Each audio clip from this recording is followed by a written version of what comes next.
Aujourd'hui, à Rencontre, un homme qui souhaite changer le monde, Vincent Cosmao.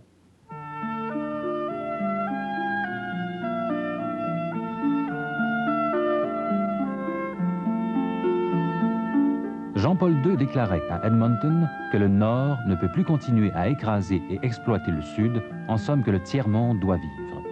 Mais comment changer le monde? Vincent Cosmao connaît bien le tiers-monde.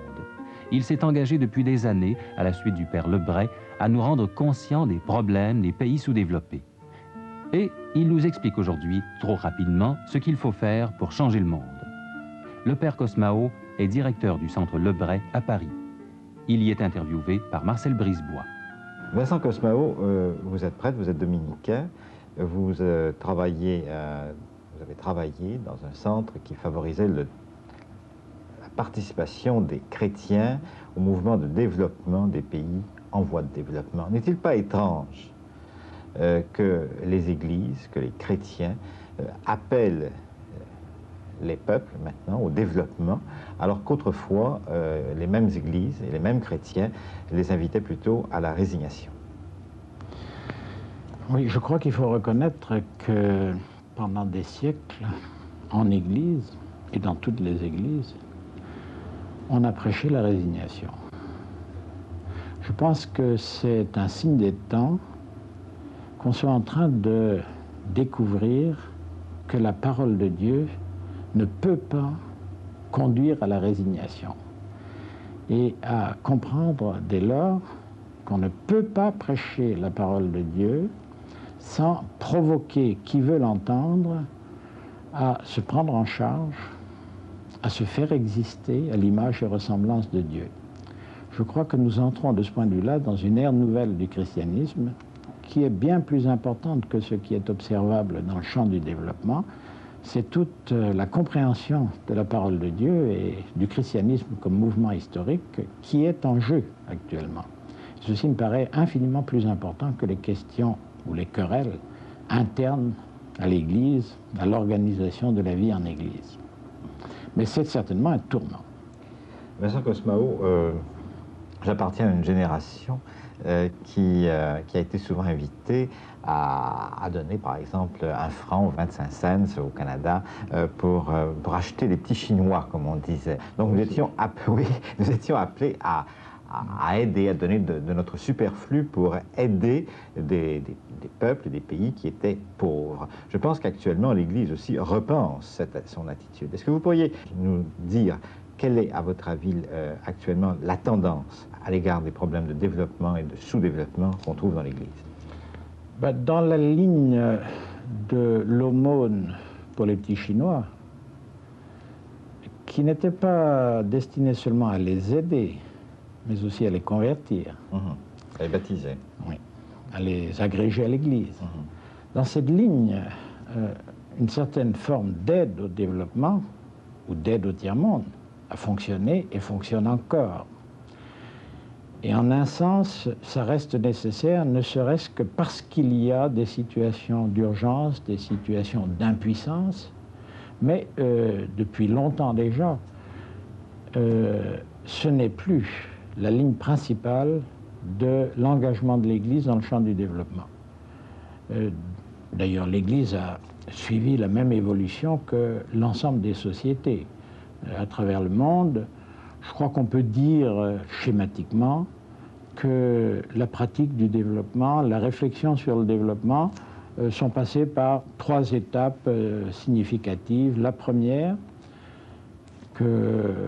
qui s'arrête pour moi en 1973, est caractérisée par la représentation qu'on se faisait du sous-développement comme s'expliquant par le seul retard technique, et par contre-coup par des actions de développement qui étaient avant tout des actions de transfert de techniques et de savoir-faire.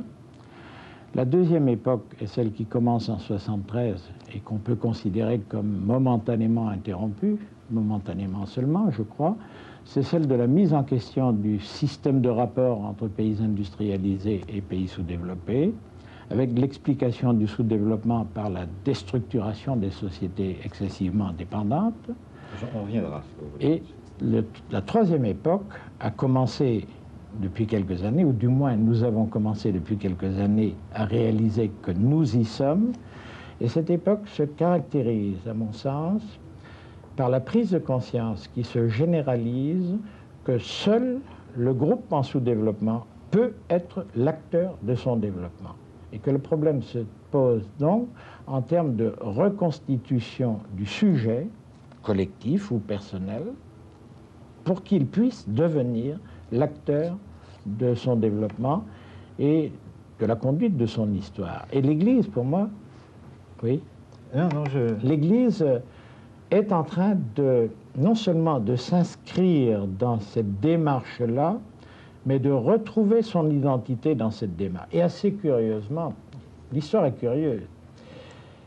Par rapport à l'annonce de l'Évangile, on avait fait la même démarche il y a 50 ans. On s'était rendu compte, en particulier, ça a été un des hauts lieux, dans les congrès de missiologie de Louvain, dans les années 30, on s'était rendu compte, là et ailleurs, que pour évangéliser un groupe humain, il faut d'abord prendre en considération ce groupe humain, comme groupe religieux, ayant sa tradition, sa culture, son langage, et le message évangélique comme une greffe, comme un greffon qui peut prendre sur ce porte-greffe, sur ce sujet, si ce sujet porte-greffe est vivant et pris en considération comme susceptible d'être porte-greffe. On avait compris ça par rapport à l'évangélisation. Or, actuellement, c'est la même découverte qu'on fait dans la pratique du développement, et l'Église constate que les deux démarches vont de pair. En évangélisant, elle conscientise pour le développement, et qu'en suscitant des acteurs de développement, elle peut évangéliser. Autre question sur le discours tenu précédemment, vous avez employé le terme de déstructuration. Alors évidemment, celui qui a pu lire les ouvrages que vous avez publiés ou les articles que vous donnez régulièrement dans la revue Foi et Développement retrouve ce terme sous votre plume de déstructuration. Qu'est-ce que c'est que cette déstructuration et pourquoi définissez-vous le sous-développement en termes de déstructuration? Parce qu'à force d'essayer de comprendre ce qu'est le sous-développement et d'essayer de comprendre les situations dans lesquelles se trouvent les pays sous-développés, j'ai de plus en plus compris que plus radicalement qu'un problème technique ou économique, le sous-développement est un problème de société.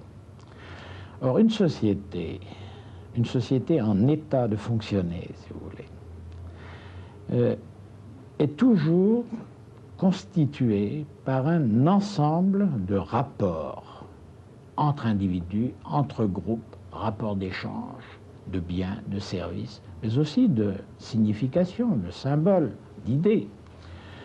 Et ces rapports ne fonctionnent que s'ils ont une relative stabilité. C'est ce qu'on peut appeler une structure, s'ils sont structurés. On ne peut pas inventer la vie collective tous les jours.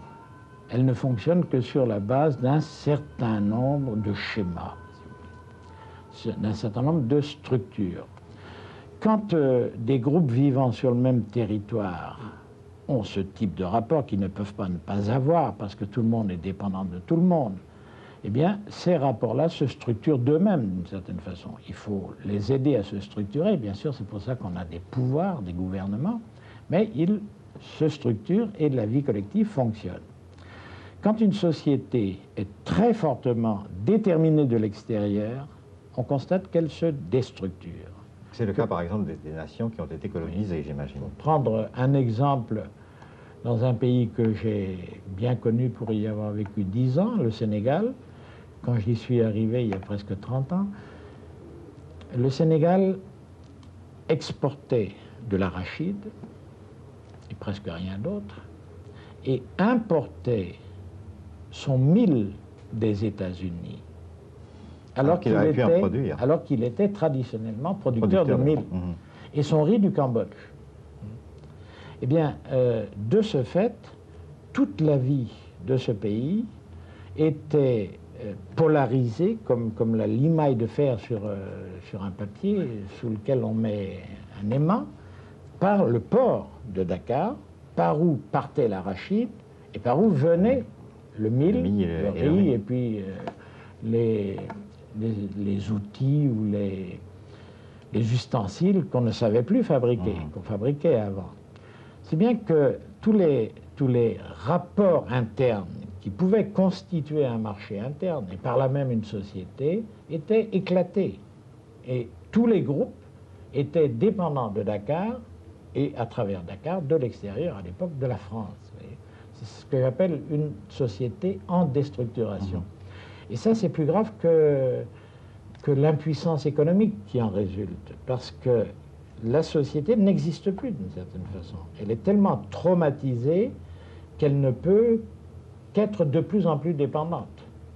La déstructuration engendre une nouvelle dépendance. J'aimerais, si vous voulez, que nous revenions un petit peu plus tard sur cette notion de structure, de déstructuration, parce que vous m'avez ouvert la porte à une question qui me trotte derrière la tête. Vous m'avez parlé un peu de vous quand vous étiez à Dakar, etc.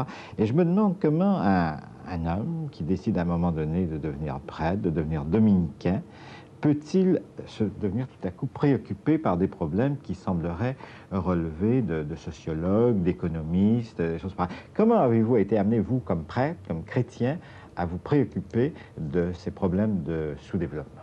Et qu'est-ce que ça a apporté à votre foi? J'étais à Dakar, aumônier de l'université, à la fin de l'ère coloniale.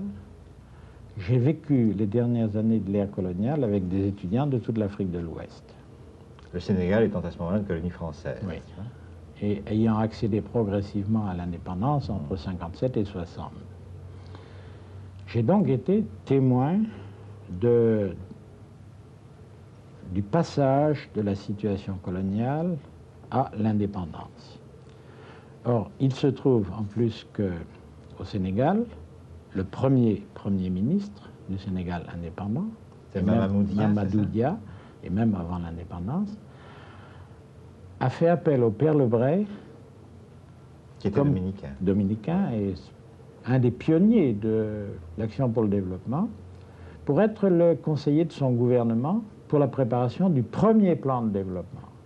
Bon, déjà, du fait de mes relations avec des étudiants qui aspiraient à l'indépendance, je percevais que le problème d'un pays qui devenait indépendant, c'était le développement. Mais du fait de la venue régulière du Père Lebret pour la préparation du premier plan de développement, j'étais encore plus sensibilisé au problème du développement. Et troisième explication, c'est le Père Lebret lui-même qui, à la fin de cette période, m'a demandé de venir le rejoindre à Paris, à l'Institut de recherche et de formation en vue du développement qu'il y avait fondé quelques années auparavant. Et j'ai été entraîné ainsi dans la réflexion sur le développement. Et le Père Lebret étant mort en 66, j'ai eu à essayer de poursuivre sa tâche. Et j'ai été amené plus spécialement à travailler avec les églises que dans les dernières années de sa vie, le Père Lebret s'était efforcé de mobiliser pour le combat du développement. Et en particulier l'Église catholique, le résultat de son action, ça a été Populum Progressio. Et la part d'héritage que j'ai eue, ça a été la participation à la première période de la Commission pontificale Justice et Paix, et puis de fil en aiguille, j'ai été amené à réfléchir sur le développement sous l'angle de la responsabilité des églises et des chrétiens. Vous avez parlé de Populum Progressio. Populum Progressio, cette encyclique de Paul VI, était sous-tendue par une espèce de projet d'une réforme totale, n'est-ce pas, d'une réforme en profondeur de l'Église. Il semble pourtant que ce projet, passez-moi le mot, mais ce projet est un peu avorté. Comment expliquez-vous cela? Je pense que l'Église n'était pas mûre pour l'engagement que supposait, au fond, la publication de cette encyclique. Engagement que vous définiriez? Engagement de l'Église dans l'action pour le développement, je dirais même pour un nouvel ordre économique international et un nouvel ordre mondial de l'information et de la communication, comme on dirait à l'UNESCO.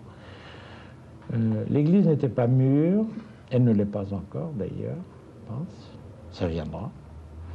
Ça viendra dans la mesure où en Église, on comprendra mieux que ce qui est en jeu dans le champ du développement, ou quand on parle de développement, ce qui est en jeu, c'est ce dont Dieu parle quand il parle. Et je crois que nous arrivons peu à peu à un moment où les églises, les chrétiens, vont se trouver au pied du mur, ou plutôt à l'entrée d'un chantier. Le chantier de la création d'un monde où la vie soit possible pour tous.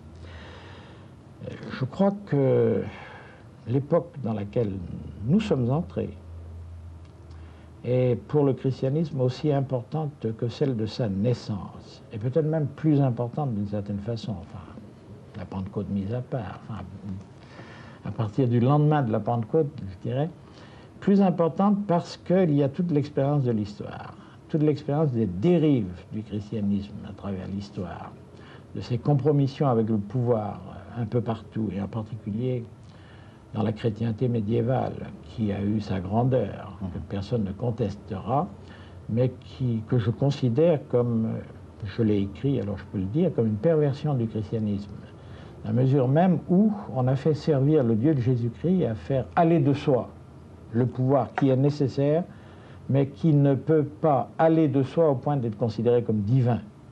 Or, bon, ayant derrière elle toute cette expérience, pouvant en faire la critique, pas seulement sociologique, mais théologique, l'Église peut peut-être mieux que dans ses premières années, ses premières générations,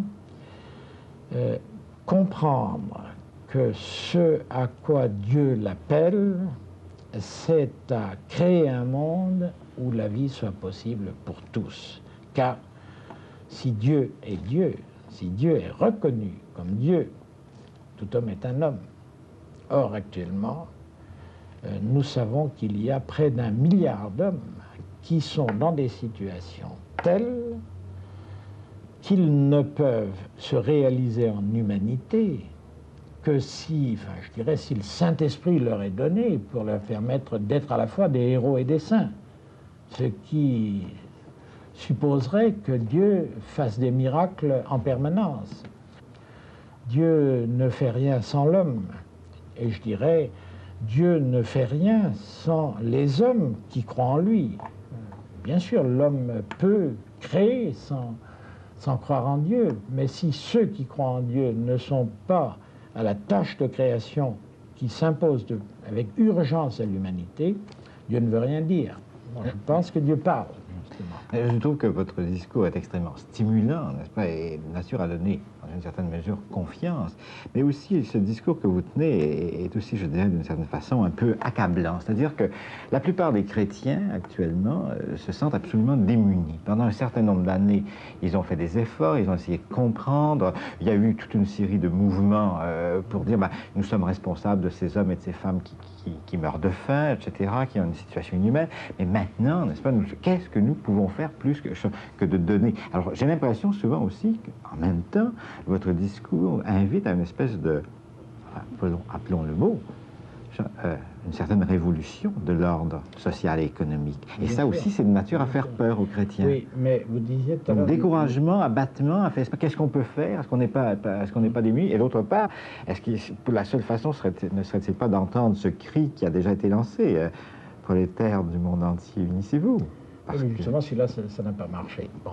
Mais je reviens à votre question, à votre allusion à notre responsabilité. Je crois que ce qui est nouveau, c'est que nous assistons à la prise de conscience chez les victimes du désordre actuel qu'elles sont les premières responsables de leur résurrection. C'est ça la grande révolution, puisque vous parlez de révolution, dont nous sommes les témoins.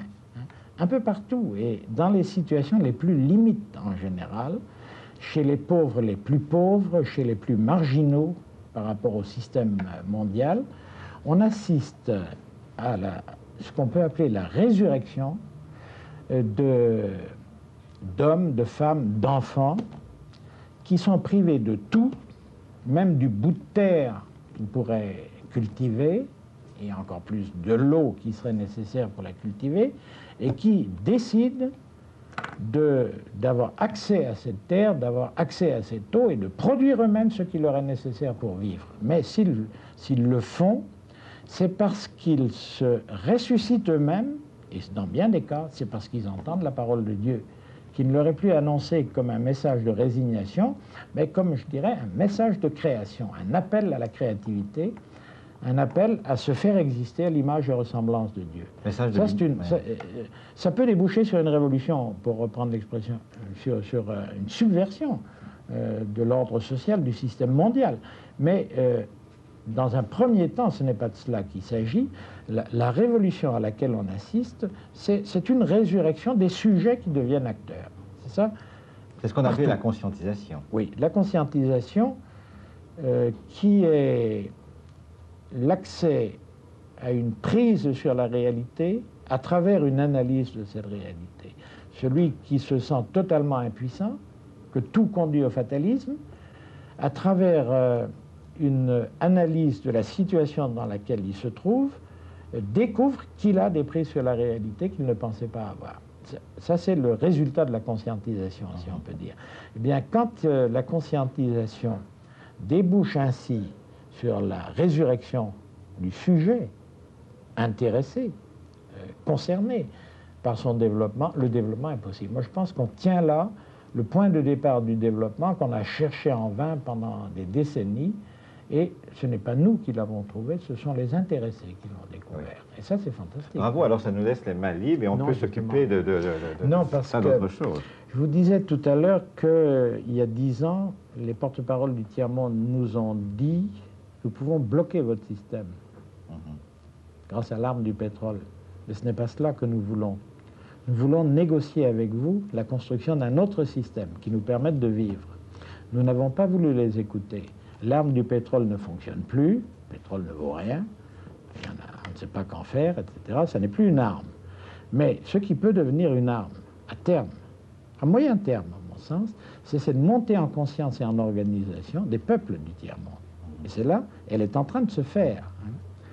Et comme même ceux qui se prennent en charge simplement en cultivant un bout de terre dans la montagne et en acquérant la maîtrise de l'eau, il arrive un moment où ils se heurtent de nouveau aux rigidités de notre système. Et à ce moment-là, ils les bousculeront par la force des choses. Mais disons, des gens de bonne foi, comme vous, comme moi, et comme nos auditeurs, qu'est-ce qu'ils ont à faire, en plus de nous écouter? Eh bien, écoutez cela, essayez de les comprendre, voir en quoi nous pouvons travailler ensemble. Parce que, autrefois, tout partait de nous. Nous allions les aider. Actuellement, je pense, eux deviennent les acteurs principaux, mais ils ont besoin de dialoguer avec nous. Et en particulier, ils parlent avec nous parce qu'ils éprouvent le besoin de nous parler de Dieu. Nous ne savons plus très bien ce que c'est. Ils éprouvent le besoin de nous parler de Dieu. Oui, parce qu'ils se demandent comment nous arrivons à vivre, ayant perdu Dieu en route, comme ils pensent que c'est le cas. Alors, je dirais qu'ils ont pitié de nous. Ce que vous me dites donc, c'est que au cœur de cette conscientisation, il y a pas Dieu. Toujours. Non, ça peut se faire sans référence à Dieu, mais il se trouve que dans des cas innombrables, cette conscientisation se fait en relation à Dieu. Pourquoi c'est comme ça? C'est parce que ce sont des gens qui n'ont pas encore passé par les étapes de libération du rationalisme ou... Oui, si le rationalisme peut être libérateur, ouais. Moi je pense que c'est plutôt un piège, mais je pense qu'en effet, pour une part au moins, Dieu est présent à cette résurrection parce que ce sont des peuples religieux, ou restés religieux, comme nous dirions. Ce sont des peuples qui ont une conscience religieuse, une religion populaire, une religion qui structure leur société. Et Dieu est toujours à fleur de peau dans la conscience collective de ces peuples. Et quand en plus il se trouve quelqu'un pour dire Dieu a parlé autrefois, Dieu parle aujourd'hui, ils découvrent que Dieu ne leur dit pas résignez-vous, vous aurez le ciel en partage, mais que Dieu leur dit lève-toi et marche. Et à ce moment-là, ils découvrent la parole de Dieu comme nous ne savons plus la découvrir, nous qui avons été façonnés par le rationalisme, en effet. Pour nous, Dieu est étrange, Dieu est l'impensé, l'impensable. Et c'est vrai d'ailleurs, Dieu est transcendant, on ne peut pas le penser. Mais la relation à Dieu elle-même, nous ne la percevons plus comme structurante de notre vie, de notre conscience, de notre agir. Eux perçoivent la relation à Dieu comme la structure la plus déterminante de leur vie et de leur vie collective. Ça ne se traduit pas dans un système théocratique ou tout ce que vous voudrez. Je ne crois pas qu'il y ait de tel risque. Il y a de tel risque là où on ne pense pas à ce qu'on vit avec un minimum de rigueur. Dans certains milieux musulmans actuellement, par exemple. Mais là où des groupes humains redeviennent créateurs en reprenant en compte leur relation à Dieu, je pense qu'il y a à la fois création et interprétation de ce qu'on fait quand on crée, et de ce qu'on fait quand on crée en se sachant créé par Dieu. Et c'est toute une théologie qui est en train de prendre forme à partir d'expériences élémentaires, hein, où ce qui est en question, c'est parfois un petit bout de terre. Moi, j'ai vu, c'était au Nord Cameroun, des terrasses pour cultiver le mil qui n'étaient pas plus grandes que cette feuille de papier et sur lesquelles poussaient 3 tiges de mil, hein, où il n'y avait même pas de terre, c'était de la caillasse. Il y avait de l'eau. Eh bien, ceux qui créent comme ça, ils le font en sachant qu'ils créent avec Dieu. D'ailleurs, dans ce pays-là, le rapport entre Dieu, la terre, le mil et l'homme, ça structure toute la vie. Vincent Cosmao, je vous remercie. Rappelons que Vincent Cosmao, dominicain, a publié aux éditions du Cerf « Changer le monde », un ouvrage clair dans lequel il montre comment l'Évangile peut vraiment avoir du sens pour les pauvres, puisqu'il est une force de Dieu pour la transformation du monde. Le père Cosmao a aussi publié « Développement et foi » aux éditions du Cerf au début des années 70. Directeur du centre Lebray à Paris, Vincent Cosmao publie un feuillet mensuel fort intéressant, Foi et développement. Le centre Lebray est situé au 39 boulevard Saint-Germain à Paris.